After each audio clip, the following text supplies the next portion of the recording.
கொஞ்சோடு எனக்கு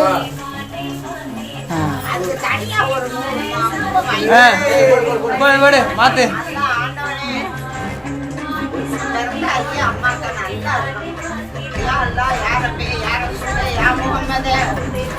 தள்ளி விடு, தள்ளி எடுத்து விடுயா. இப்படி கட்டியா, இப்படி கட்டு. அவ்வளோதான்.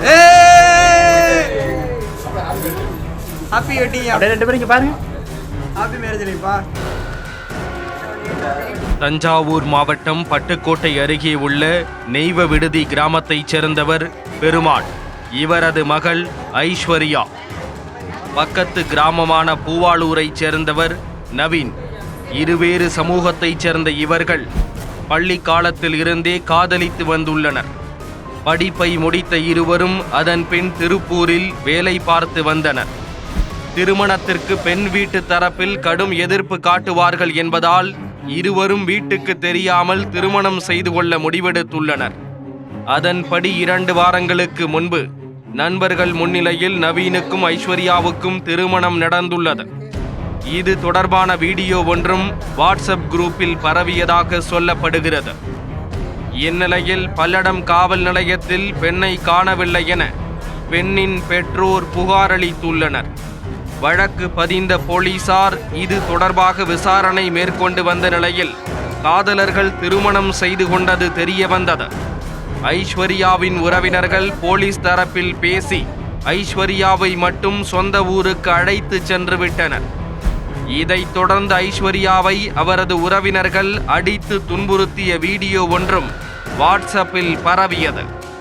இந்நிலையில் கடந்த ஜனவரி 3ஆம் தேதி மர்மமான முறையில் உயிரிழந்த ஐஸ்வர்யாவை போலீசாருக்கு தகவல் கொடுக்காமல் உறவினர்கள் எரித்து விட்டதாக கூறப்படுகிறது. இதையடுத்து பட்டியலின சாதியைச் சேர்ந்த இளைஞரை திருமணம் செய்து கொண்டதால் ஐஸ்வர்யா ஆணவ படுகொலை செய்யப்பட்டதாக தகவல் காட்டு தீயாக பரவியது. அப்புறம் அந்த பொண்ணு சொன்னிச்சு, வா எங்கேயாச்சும் போயிடலாம் அப்படின்னு சொல்லிட்டு சொன்னிச்சு. நான் வெயிட் பண்ணிட்டே இருந்தேன். அப்புறம் கம்பெனியில் போய் விசாரிச்சிருக்காங்க. அவள் அப்பா இல்லை மாமா அண்ணன் சொல்லிட்டு விசாரிச்சிருக்காங்க கம்பெனியில். கம்பெனிலேருந்து என் ஃப்ரெண்டு எனக்கு ஃபோன் அடிச்சு இந்த மாதிரி வந்துட்டாங்க அப்படின்னு சொல்லிட்டு நான் வீரப்பனில் போய் ரூம் எடுத்து தங்கியிருந்தேன். விசாரிச்சிருப்பாங்க எல்லாரும். அவன் நிறைய போயிட்டு அவங்க ஃபேமிலியிலேருந்து மிரட்டியிருக்காங்க. மிரட்டி அவன் நான் இருக்க இடத்த சொல்லிட்டான். அப்புறம் பல்லடம் ஸ்டேஷன்லேருந்து போலீஸ் ஒருத்தர் தான் வந்தாங்க. பொண்ணை மட்டும் தானே அவன் ஹேண்ட் ஓவர் பண்ண சொல்கிறாங்க.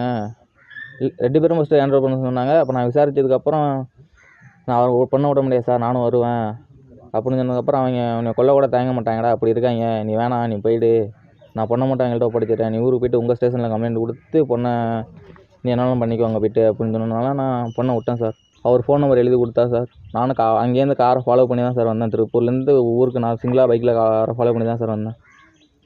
வந்து குளித்தலைக்கிட்ட என்னை போலீஸ் பிடிச்சிட்டாங்க சார் செக் போஸ்ட்டில். அப்புறம் அந்த நம்பரை கொடுத்தா